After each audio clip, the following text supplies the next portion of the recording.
This week's podcast is a replay of episode 116, where I reflect on my learnings from my collaboration with Dr. Temple Grandin. It was such an inspirational conversation and collaboration, and I came away with so many tips and ideas. And I wanted to revisit this because I think it's such a valuable podcast, and I just wanted to go back and relook at the amygdala, at sensory, at her insights about the fact she was fidgeting and drawing the whole time. She just is amazing and such a mentor, and was absolutely a highlight of 2021 for me to have an amazing conversation, collaboration, and create the Dr. Temple Grandin course. So I just wanted to do a replay of this for you this week. Hi everyone, welcome to the Sue Larkey podcast. As I always say, you have to embrace difference to make a difference. Let's dive into today's podcast. Oh my goodness, I had the best birthday ever this year, and I am still absolutely buzzing. On my birthday this year, I got to collaborate with Temple Grandin to create a new course that's coming out soon. And look, my birthday was back in February, but it takes a long time to put a course together to come up with something incredible. But interviewing Temple, talking with Temple, creating a course with Temple, oh my goodness, it was just amazing. I have met Temple Grandin many times.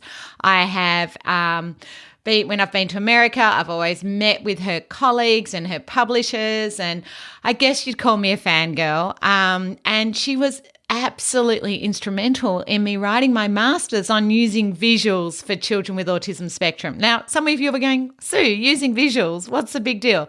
That was 25 years ago, and Temple was the first person to come out writing about thinking in pictures, and that was very new. And I guess a lot of us who'd worked in autism, I'd probably worked in autism for about 5 years then, and I had started my master's, but I hadn't done my thesis at that point. And when Temple came out talking about thinking in pictures, it made sense for what I was seeing in the classrooms, because I was working in an autism school at this stage by the time I got to my actual thesis part of my master's. Anyway, Temple's book, I had to order it from America. It was so funny. Like, we didn't have Google or computers. Remember, 30 years ago, none of that, no Amazon.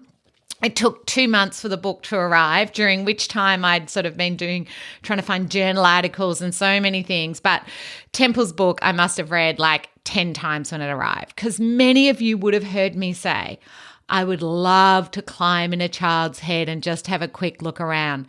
Temple's book was like climbing in a child with autism's head, a child who didn't start to talk till she was 8. And I was working with 5, 6, and 7-year-olds who were mainly nonverbal, and it was just inspirational. And in fact, a couple of those children did end up learning to communicate with words, others with visuals, and we didn't have Boardmaker then. Oh my goodness, life was so different. Anyway, some of you might be going, Sue, what are you going on about? Who is Temple Grandin?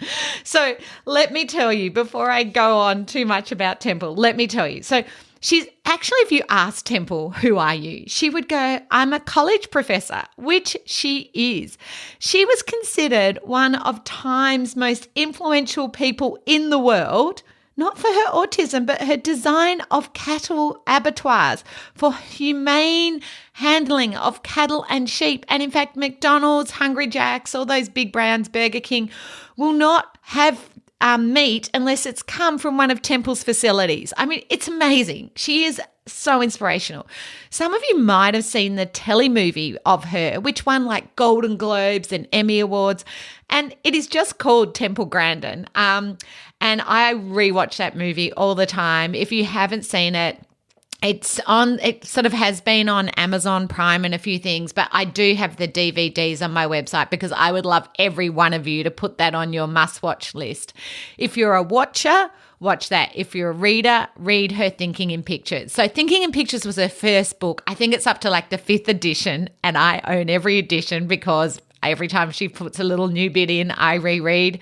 And anyway, can you hear? I am a little fan crazy about Temple Grandin. Now, I have met Temple many times, and can I say, the thing I'd say about meeting Temple is she just, it's just like her insights, her way of communicating, her advocating, but also her passion for cattle is enormous. And in fact, probably 10 years ago, I tried to get Temple out to collaborate to do some talking together around Australia, but she would only come if she could also talk to the cattle industry at the same time. And I didn't have the autism associations ended up getting her out because they had more contacts to create that collaboration between the cattle industry and the autism. I'm just me, little one me. I didn't have that sort of influence. I did reach out to Tim Fisher at the time. But anyway, that's just a little aside. But back to Temple.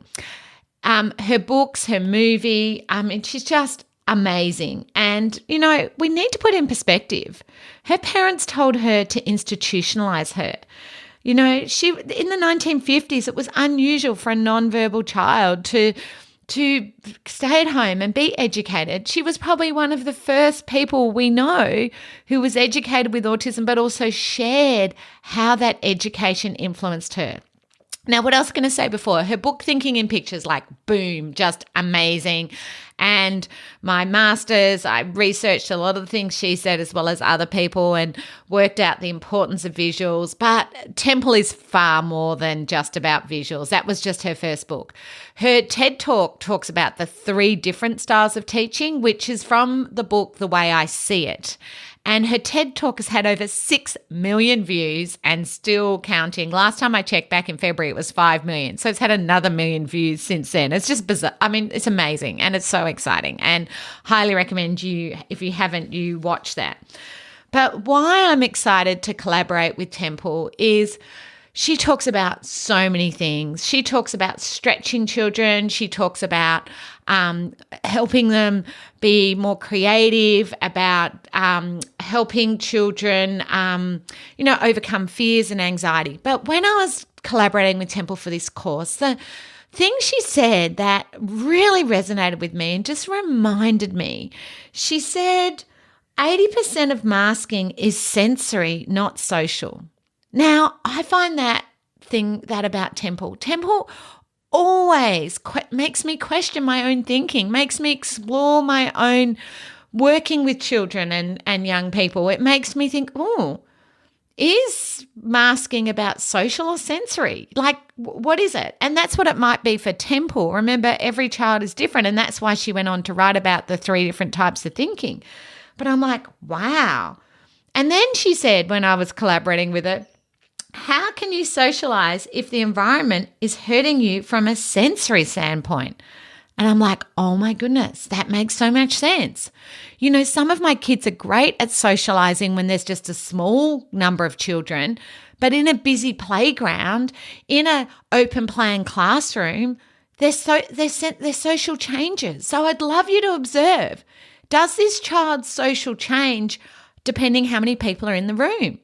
But is that because of sensory or social anxiety or both? I don't know, but it's a good question. And this is why I consider Temple my hero, guide and mentor, because she always makes me question my practice. She always makes me think, what is this? What is going on? So it made me sort of go, oh gosh, I have not talked about sensory for a while on my podcast, and sensory is so important. The other big mentor in my life, without a doubt, was my principal at the autism school at Melbourne, at Western Autistic School, Margaret Wilson, who really was an inspiration to me. Now, her background was speech therapy, but she got in some amazing occupational therapists to our school, amazing, who I learned so much from, and why I went on to write my book, Practical Sensory Program. Because when I went to Western, I had done my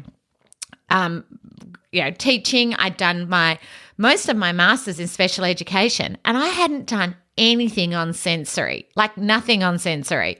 I hadn't even realized the importance of sensory, but also the impact of sensory, because I would see children go to occupational therapy and come back engaged. And in fact, I spent most of my release time when I was at the autism school sitting in on the OT sessions, watching my students and others, and particularly the older kids. I found that really interesting. I spent a lot of time watching the OTs. And really, that's why I went on to write my book, Practical Sensory Programs, because it's like, as a teacher, we need to understand sensory. We need to understand the impact. Now, since then, which is, dare I say, 22 years ago that I first started understanding the impact of sensory, they've done a lot of MRIs on kids and Temple Grandin too, and found that she has an enlarged amygdala. So that's part of the limbic system. And if you're not sure about, I don't normally show pictures of the brain or get into the brain, but have a look on my podcast or blog page where I've got a picture of the limbic system to make you understand where it is in your brain. But Temple's is 3 times larger than normal. So imagine that. Imagine how that would be. She said, my nervous system was hyped up like it was in a jungle full of dangerous animals for no reason. Can you imagine if your brain is hyped up? No wonder if you're in an open plan classroom or in a playground, if you're hyped up, how that would impact. Now, those of you who have done the Tony Attwood course, either face-to-face or online, well, no, he talks about the amygdala too.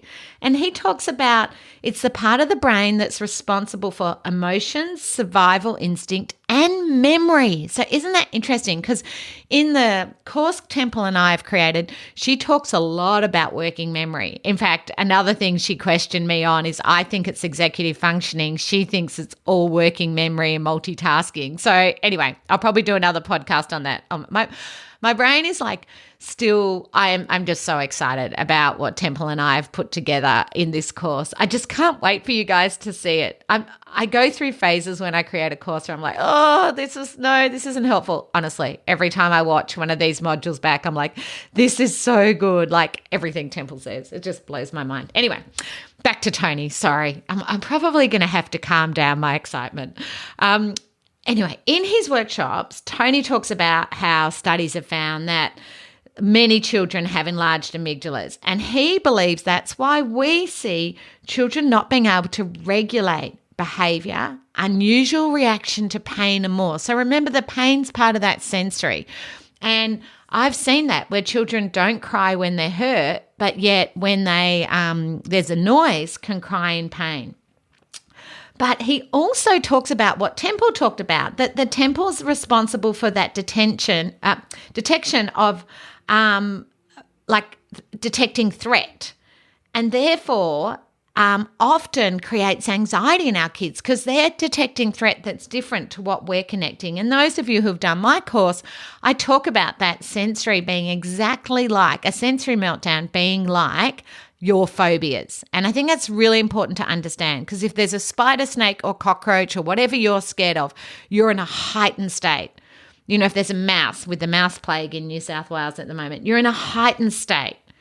But I think this is what helps us understand why the children have anxiety, sensory sensitivity, behaviour meltdowns too, because a sensory meltdown can go into a behaviour meltdown. If a child or a behaviour meltdown can go into a sensory meltdown, which is one of the reasons in a behaviour meltdown, I say you must use a calm monotone voice, because if you get a little bit shrieky, it'll go into a sensory meltdown. Because if a child is in a behaviour meltdown, heightened state, and now you scream or get angry or yell or raise your voice, boom, now you're going to get a sensory meltdown. So just remember how that's all interconnected, and for yourself, how things can interconnect. But what I want you to really take away from this podcast is, if you had an enlarged amygdala, which I think we can pretty much assume most of the kids you know have, wouldn't you need structure, routine? Wouldn't you want to have time on your own where you can let your senses calm? Wouldn't you need specific help with emotions, like helping you regulate emotions? So just like we desensitize children, what occupational therapists do. So if a child doesn't like touch, we might do a brushing program. Some of my children need help to, keep their motors not running so fast with their emotions. And it's why some of my children go from 0 to 100, because they perceive something as a bigger threat than us. And I hear people say, why are they overreacting? They're not overreacting. They're reacting appropriately for them. They've got this enlarged amygdala. So for me, I think it's just like, imagine if you're in a heightened state of fear. Would you want routines? Would you want pre-warnings about change? Would you overreact to noise and light and touch and sound? Would you want to control your environment and need more time on your own to calm from the increased anxiety and from the sensory? If your sensory was in constant sensory overload, would you need more time to settle that? I think you would. So no wonder our kids want routines. No wonder they want to control their environment. No wonder they need pre-warnings about change. No wonder new school uniforms can set them off because of the overlocking, as Temple would say. You know, she would say simple clothing changes would have changed a lot of her behaviour, like having to wear scratchy dresses. And any of you have seen Temple, she always wears the same pants and top and a tie, very tight. And I wouldn't be able to wear something that tight on my neck. I don't like things that tight. But for her, that calms her, that deep pressure. And those of you who have seen the movie or read her books know she created this squeeze machine to help her, like a hug, to help her calm. So for many of my kids, sensory overload is part of their autism spectrum. In fact, many have a diagnosis of sensory processing disorder. Hi, sorry to interrupt the podcast, but I realized when I got to the end of the podcast that I should have told you, if you don't know my book, Practical Sensory Programs, it's published internationally. It's had amazing reviews, and it is used in specialist schools and classrooms throughout the world to, particularly if you don't have access to an occupational therapist. What I would recommend, if you can get an occupational therapist to do an assessment, then you can use my book to guide you for activities that you can do from preschool right through to secondary with individual children, a group of kids, or a whole class. It's a really hands-on practical that covers all the senses. It does has an assessment tool in the front, but I'm not an occupational therapist. It's just the stuff you need to use in your classroom to make a difference to children, to help them desensitize. So have a look. It's the one with the wine glass on the front, which is, I didn't create that picture, but it does always make me laugh, and it's always an easy reference. So it's called Practical Sensory Programs, and I highly recommend you have a look at it. So what can sensory processing look like? What are the things I'm asking you to notice this week? I would love you over the next week to notice. Does this child, cry at unexpected things? Do they cover their ears at noises that you don't think are that loud? Do they hide or run away and remove themselves, because of the sensory overload? Do they have extreme sensitivity to sound and light? Do they get stomach distress? And in fact, Temple talks about this in our collaboration. So interesting about how she had a gut issue because of this amygdala and heightened sense of anxiety and sensory. That meant she could only eat Jell-O and yogurts for many years until she was able to calm her senses. So she had a gut issue. So do you have kids who have diarrhea, nausea, vomiting, or insisting on the same foods, or like Temple, only eating a restricted range of foods because it causes stomach upsets?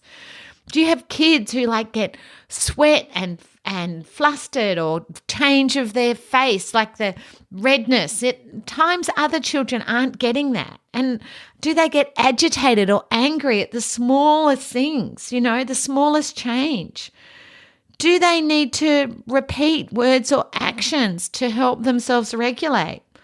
Do they have trouble with balance? Do they fall over or bump into things? Because all of this could be signs of sensory. All of this could be signs that they need some help with their sensory, and to see an occupational therapist, to have a sensory diet, to help them actually calm those senses down, which is what Temple actually discusses in our collaboration and course, is the studies that have found how we can desensitize children. And in fact, what she talks about is very similar to what's in my book, What I Learned from Occupational Therapists. So none of it's new. It's just a really good reminder. And if any of you are new to autism, it'll pretty new to you, like getting children to desensitize, like getting them to smell things and touch things. Like in my book, Practical Sensory Programs, I set up a whole lot of different textures on the floor for children to walk on and crawl on and feel, because many of my children will avoid textures. I had a boy last year before COVID lockdown that he had a new drop and kiss area at the school and it was on gravel. And he wouldn't get out of the car because of that gravel. Now, whether it was the sound of the car going over the gravel or the touch under his feet, I am not actually sure which one of those it was, but it was something to do with the gravel. He would not get out of the car. So then we just put it back to his old drop-off point at the front of the school where it was concrete, got out of the car, no problem. I mean, isn't that amazing? But imagine if you were thought there were all mice under your car. Would you get out of the car or a snake? Like there's no way you could get out no matter what people did. So it was definitely sensory in his freeze reaction. So anyway, now the other thing that just absolutely cracked me up in my collaboration with Temple, and it was just so interesting. At the very end of the interview, for some reason, or the conversation, she goes, I've been playing with this bulldog clip, like a paper clip, the whole conversation. And she shows me this like paper clip, this bulldog clip, that what we call a bulldog clip, the whole time, but it was off camera. So I couldn't see it. And she was like, I have been moving my hands the whole time I've been here. I've been playing with this binder clip, what she called it, but I was doing it off camera. I need to have things in my hands all the time. And then she holds up this piece of paper that she'd been doing doodling on and decorating all over it. But I could not tell because I could not see it. But it made me think, so often in class, children are doodling or fidgeting, and I know you've heard me talk about sensory tools and their importance, but see, in class we can see it. When we collaborating on Zoom, I couldn't see her doing it, so I did not notice. My question to you is it because you can see it, it's distracting for you, but not distracting for them? Like you've heard me talk about, like sensory tools are just like glasses, right? But I'll hear teachers say they're distracting for the other children. Yes, I think you're right. If I'd seen Temple doing that, it probably would have been distracting for me. I'm not doubting that. But my question is that when I discovered it after, I was like, wow, you would not have known that she was doing that the whole time.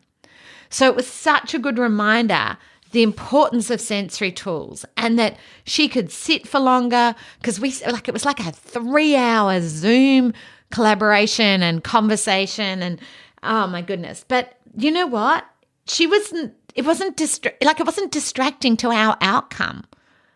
You know, her having that helped her focus and concentrate and talk to me for longer. It made her calmer. She needed that to be able to listen and engage. So it's so important you think, well, what are the things? Is it the drawing on the page? Some of my children can't look at people when they're talking, but what is the educational outcome? The outcome for me was we had this amazing collaboration and I've got the most amazing information to share with you. So how can you give kids things that don't distract you? Because it's true, it's probably is us. It's a distraction to the neurotypical, not the neurodiverse. So I would love you to think, do you need kids who need something to chew or twirl or fidget? Do they need specific rocking or flapping or visual patterns? Do they need times to go and stim or quiet times? You know, I see lots of schools that have a tent, but some of my kids actually need talking time where they can go and do what's called scripting. So I would love you to seek out sensory activities or equivalents and think about Temple with that paper binder, how that enabled her to sit for like 3 hours and doodling on her page. That enabled her to actually be so attentive and so engaged and share the most interesting insights. So I would love you to think, what other things you need? Now, on my website, I've got amazing ones like smiley face balls that are great for stress release, or I've got the little slinkies that are great for kids who do like that bulldog clippy thing. In fact, slinkies, most of the kids like to rub, not pull. Like a neurotypical kid tends to pull a slinky. I find my ASD kids like to rub that. I've got kids who like just having something, the pom-pom keychain on their pencil case, and they'll just fiddle with that or put it on their backpack if they need help regulating when they're in line, or sitting on the mat with their backpack on, or coming into class in the morning. Maybe they need that. What are the things they need to meet their needs? For my kids who love blue tack, I love the stretch toys that I've got there, the little stretch frogs and lizards. I've got kids who love that. Or the punky wristbands, you can cut them up for kids who love porcupine balls and love that, not just the squishy, but they like the visual stim of putting the little, they're like the punky wristbands have little, I'm trying to describe them, but that's sort of like a pom-pom, it has those little tassels. Like some of my kids like to visually look at those. So I would encourage you to think, do you need the sensory tool for waiting, for actually helping for listening and processing? Do you need it as a transition object, for something to have in their hand when they're going from home to school, so the one on the backpack, or when they're having to sit at their desk and listen for long times? Do they need it on their pencil case? I would recommend that you do have rules around them when they're used, and how they're used efficient, like where they're used best. But I do find I do have to change them regularly. Anyway, I am so excited that the Temple Grandin course is going to be out soon. And it is, at this stage, it's going to be like how Temple Grandin can inform, or will inform, your teaching practice, because she has informed me for years. For parents listening, this will be amazing for you too. And I've recorded an extra module from her book. She collaborated and wrote The Loving Push. And I've put in like my top tips from that book, The Loving Push, about what Temple Grandin's mum, who I've read all her books and followed her for years too. She's now passed away, but she was amazing in her sharing about, her book was called A Thorn in My Pocket. And I think that is so true, that she was always about Temple was different, not less, and how she could stretch and push her in a loving way. And she's amazing. And the lady, the actress who plays her mum in the movie, is incredible. Make sure, if you've never watched the trailer, the Temple Grandin trailer, make sure you watch it. It is incredible. But honestly, school holidays are coming up. I would love you to read Temple Grandin's book, Thinking in Pictures, or watch the movie. Put it on your holiday read. She is just amazing. And Thinking in Pictures is an easy read. I would start with that.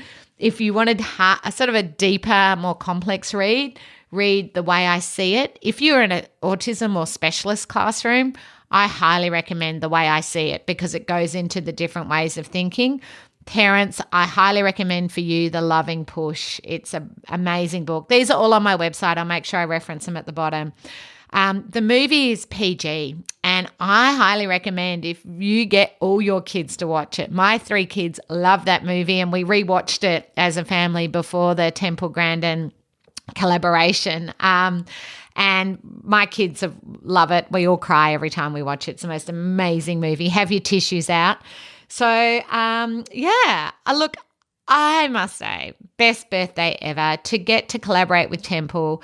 This course we've created is going to make such a difference. I can't tell you the inspiration from Temple, and every module has Temple and myself talking, and then I then do a little section on how this is going to inform your teaching practice, like what to take away and how to implement it. And at the end of the course, you're going to come up with like an IEP. It's going to be an individual plan based on the learnings from Temple, which is what I'm always about. I'm always about putting the strategies in place. I call myself a pracademic, which is a practical academic.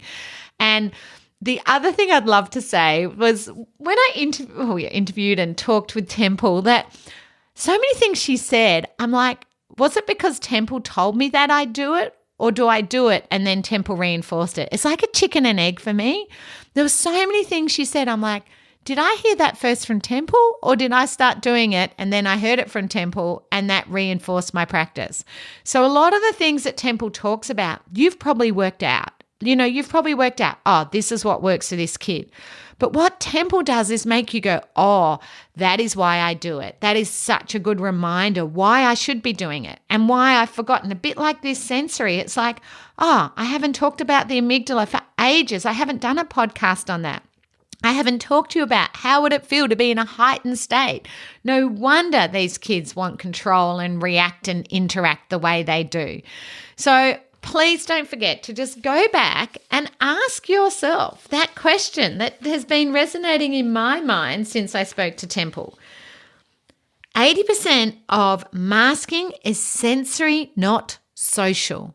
I want you to think, do you agree or disagree? You don't have to agree with Temple. Remember, I always say when you do my courses, I don't expect you to agree with everything I say, just understand. I understand for Temple, it is sensory, without a doubt. 80% is sensory, not so much the social. But for the kids, is it sensory or social? Take a moment to think about it. Is it, as she said, how can you socialize if the environment is hurting you from a sensory standpoint? So have a think. How does the child or young adult or whatever interact in a quieter sensory controlled environment compared to a busy environment? So is it social or sensory? I don't know for your kids. Every kid is different. But I would love you to have a think about it. And I might ask in our, in fact, I'll make sure I do in the podcast group. Make sure you join my Facebook podcast group because I'm going to ask whether you're going to watch the movie or read the book. And I'm going to ask you whether you think it's social or sensory. Oh, can't wait to see your responses. Can't wait to share with you the Temple course. Oh, if you want to be the first to know when the Temple course is out, make sure you register on my blog or podcast page on my website. There's just going to be a form to fill in so that we make sure we let you know as soon as the course is out. I'm planning to have $50 off for the launch of the course. And honestly, I cannot wait to share with you the insights and understanding and the amazing course that the Temple Grandin and my course will be. Can't wait to see you in it. I hope you've got some great tips and strategies to make a difference. Remember, strategies wear out and not every strategy works for everybody. If you're ready to dive in deeper to more strategies and ideas to make a difference, I'd highly recommend you consider Dr. Tony Attwood or my online courses. For more information, visit my website www.sulaki.com.au.